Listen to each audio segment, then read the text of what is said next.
बिस्मिल्लाहिर्रहमानिर्रहीम। अस्सलाम वालेकुम। आप देख रहे हैं आज तक न्यूज़ और मैं हूं हसन। एक नज़र डालते हैं आज तक की खास खबरों पर।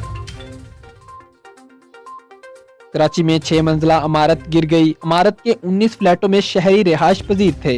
तमाम शहरियों को बाहिफाजत निकाल लिया गया। कराची के इलाका रंजोर लाइन की सोमरा गली में 6 मंजिला इमारत गिर गई। तफसीलात के मुताबिक 21 फ्लैट पर मुश्तमिल इमारत गिर गई। गिरने वाली इमारत के 19 फ्लैट में शहरी रिहायश पजीर थे। इमारत के स्तून फटने के इतला पर फौरी कार्रवाई की गई। जराये के मुताबिक इमारत में मौजूद तमाम मकीनों को बाहिफाजत निकाल लिया गया है। पुलिस की भारी नफरी भी मौका पर पहुंच गई। जराये के मुताबिक पुलिस ने इमारत की बिजली भी मुनक़ता कर दी थी। मखदूश इमारत के गिरने के हवाले से तहकीक का आगाज भी कर दिया गया है। DGSBCA का कहना है कि इमारत की बुनियादों पर दरारें पड़ने की इतला पर बरवक्त कार्रवाई की गई।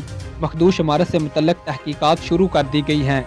पुलिस ने सड़क को आमदरफ्त के लिए बंद कर दिया है। वाज़िया रहे कि 3 साल कबल बिल्डिंग की बेसमेंट में गोदाम में आग लग गई थी, जिसके बायस इमारत मुतासर हुई थी। खुशकिस्मती से इमारत गिरने से कोई जानी नुकसान नहीं हुआ।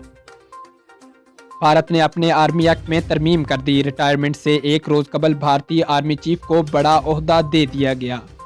भारतीय मीडिया के मुताबिक भारतीय वजारत दफा ने आर्मी एक्ट में तरमीम कर दी, जिसकी मंजूरी भारतीय वज़ीर-ए-आज़म नरेंद्र मोदी की ज़ेर सदारत अजलास में दी गई। भारतीय वजारत दफा ने आर्मी एक्ट में तरमीम का नोटिफिकेशन जारी कर दिया है।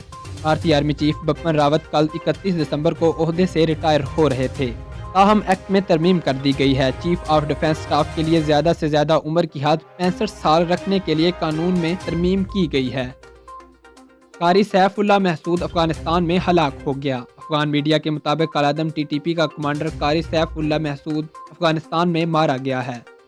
कारी सैफुल्लाह महसूद को नामालूम अफराद ने खोस्त में फायरिंग करते हुए कत्ल कर दिया। कारी सैफुल्लाह महसूद पाकिस्तानी अहकाम को दहशतगर्द हमलों में मतलूब था। अफगान मीडिया ने कारी सैफुल्लाह महसूद की हलाकत की खबर तुर्क खबर एजेंसी के हवाले से दी थी। मंडी बहाउद्दीन के इलाका भिक्की शरीफ से खबर शामिल करते हैं, जहां पर आए रोज चोरी की वारदातों में इजाफा होता जा रहा है। कल रात भिक्की शरीफ के अड्डा आकी मोड़ पर मोबाइल फोन की दुकान में चोरी हो गई और आज दिन किराने की दुकान पर नामालूम ठगों ने दुकानदार को बिना पैसे दिए बकाया वसूल कर लिया। दुकानदार ने शक गुजरने पर नामालूम ठग को काबू कर लिया, जिसके बाद नामालूम बंदे ने अपना जुर्म कबूल करते हुए दुकानदार को पैसे वापस कर दिए।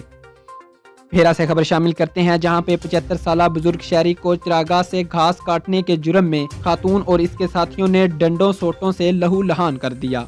तफसीलात के मुताबिक फेरा में 75 साल बुजुर्ग शहरी नवाज चरागाह से घास काट रहा था कि खातून असले समेत पहुंच गई। बुजुर्ग शहरी को जमीन पर गिराकर डंडों और हैंटरों से लहू लहान कर दिया। 4 अफराद ने डंडों सोटों और हैंटरों की बारिश कर दी। बासर खातून ने असला बरादर अफराद के साथ मिलकर बुजुर्ग शहरी पर तशद्दुद किया। कोई भी राहगीर असला के खौफ से इस बुजुर्ग की जान बचाने ना आया। खातून और इसके साथी बुजुर्ग शहरी को गालियां देते हुए मारते रहे।